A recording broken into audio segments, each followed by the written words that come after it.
This weekend saw the opening of 2021's The Batman, directed by Matt Reeves. This movie stars Robert Pattinson as the titular hero, as he dons the cowl, alongside Zoe Kravitz as Catwoman, Jeffrey Wright as Commissioner Gordon, Paul Dano as the Riddler, Colin Farrell as the Penguin, and John Turturro as Carmine Falcone. When I first heard this movie announced, I was very excited. My relationship to Matt Reeves and his filmography has been a very positive one. In 2008, he released a movie called Cloverfield, which still to this day is one of my favorite movies of all time. And his filmography following Cloverfield has remained close to as excellent as my feelings of that original film. Let the Right One In, while not as great as the original, is still a very capable and excellent vampire horror film. The two Planet of the Apes movies following Rise of the Planet of the Apes were very good, if I preferred Dawn more than War. And here we have him taking on the Batman, a character he clearly cares a lot about, and it seems like he's done his comic research and has brought to the forefront a new interpretation of Batman that many comic readers may feel familiar with, but for those of us who have only seen or heard Batman stories on the silver screen, we've never seen a version like this Batman. Is it good? Absolutely. Is it perfect? No, nothing ever really is. I still think The Dark Knight is the best Batman movie ever made, but that could change.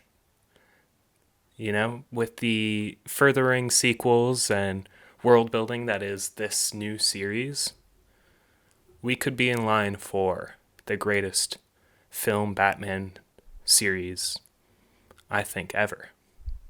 So, what did I like about it? Well, to start things off, I really enjoyed the tone that he took in this movie. We forego a lot of first Batman movie making cliches, which involve, parents being slain in front of a young boy. And while we don't totally forego the idea of parents being slain, the movie actually does a very sneaky and nice parallel to Bruce Wayne's own origin that leads him down the path of wearing the cowl. It's not so on the nose that you feel that this movie's just retreading things that have been done to death. The pathos of this Batman and his relationship to that opening sequence is almost understated, and I think that worked excellently. Now, something to be said is that this movie is nearly 3 hours in length, and I know for a lot of people a 3 hour movie it's a bit of a daunting thing to approach. So is this movie 3 hours, and does it feel it? Well, honestly, no. When I first watched this movie, it flew by. Maybe on second viewing, it'll feel a little bit more in line with its length, but on first viewing, I never felt like the movie was going slow. I never felt like it was dragging. Its pacing was brisk to the point that when the end came, I honestly thought that it came too abruptly. I wanted more. I felt as though there was more story to be told in this journey before we got to the conclusion that the movie sets up for itself. Now, that's not to say that the ending completely falters, but it is my opinion that the rest of the movie is very, very good, and the ending is not as good. And so whenever a movie ends on a little bit of a lesser note than it starts, it's tough because you tend to walk away with the feeling of the last moments of film that you saw and not so much the feelings of what you were feeling at the beginning. And so because the ending was a little bit of a letdown from the journey that got there, I walked out of the theater feeling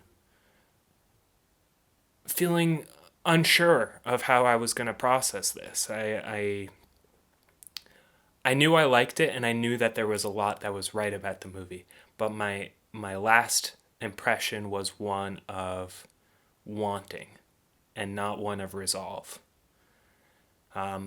That aside, though, I highly recommend this movie to anybody who's watching, who is curious about watching it, who likes Batman, who wants to see a new interpretation of the Batman, but just something to keep in mind that it is a long movie and its ending was it comes a little abruptly. Going off that note, and this is something that I really felt in line with that was, this was one of the first movies that I've seen that I felt at the end would have been better fit for a television series. Television has really upped its quality as of late.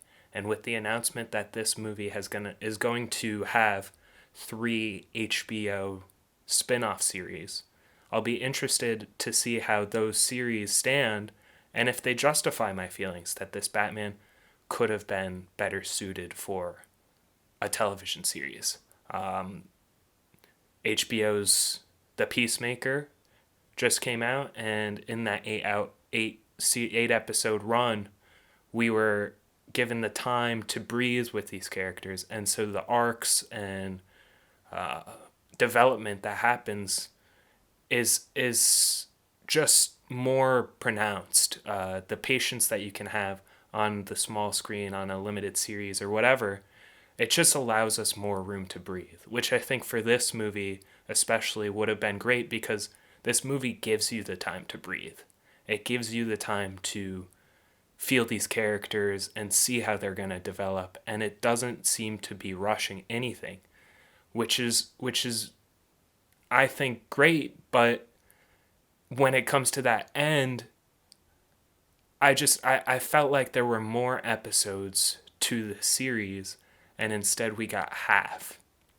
We were getting like the introduction to everything.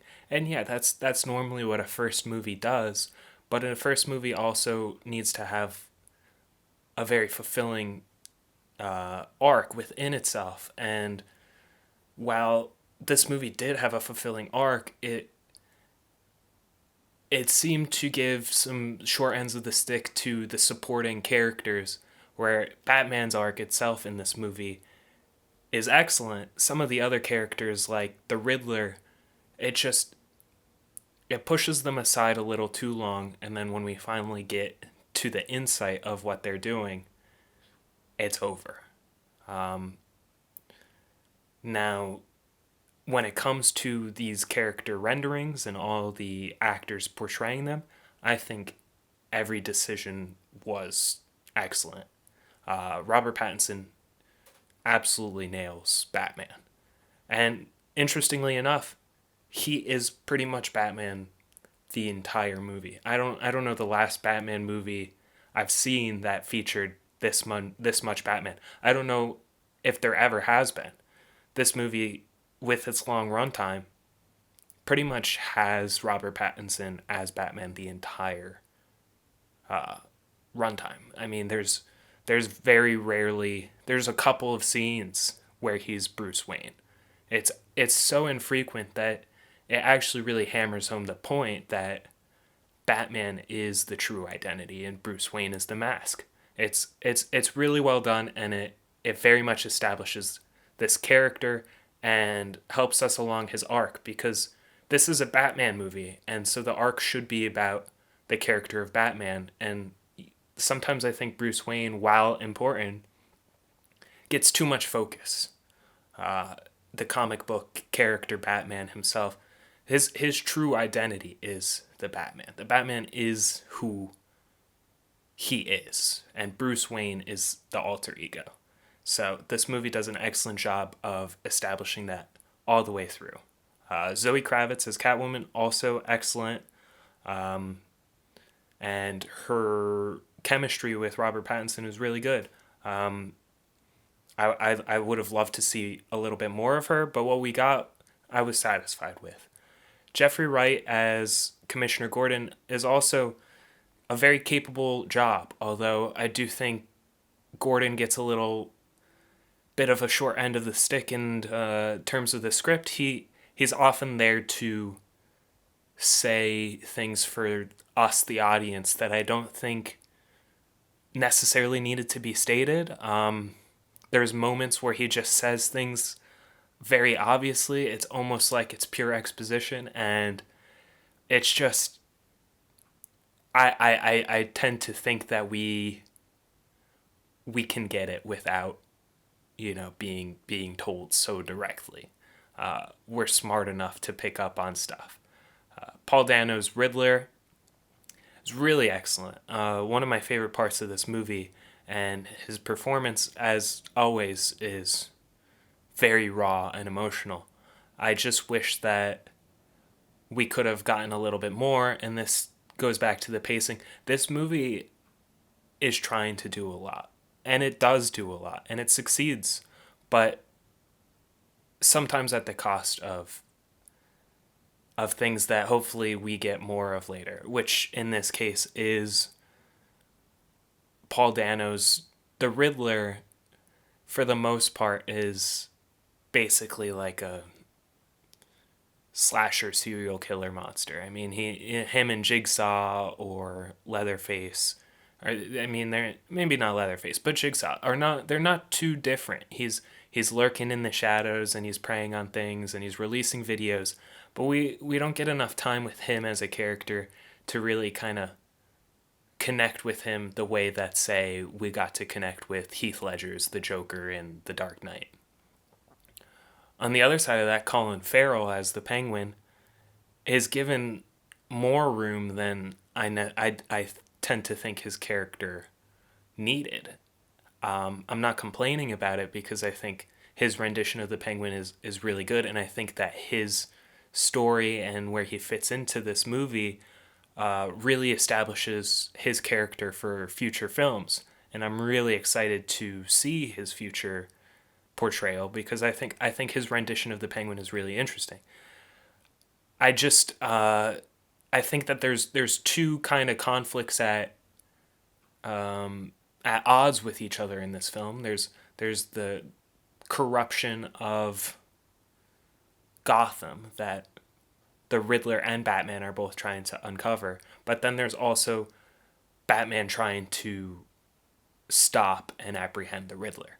And while they're connected, they don't sync up quite as well as I think the directors and writers expected it to. The Penguin and Falcone storyline is connected to what the Riddler wants, but it's also disconnected in that it's its own thing. And so where they merge together, it makes sense, but it didn't necessarily satisfy in the way that the establishment of this huge riddled mystery set up by this scary killer sets up. When the movie starts with this grisly murder scene and this duct taped victim and all these clues around, it's very reminiscent of, like, David Fincher's Seven, and a lot of people have said that, or other kind of crime conspiracy films. The only big difference, I think, is that I didn't really have a big aha moment in this one. When we finally apprehend the Riddler and we learn his plan at the end, it didn't feel like the answers were there for me to solve it with Batman. It didn't seem like there was enough establishing the very last act that Riddler proceeds to do.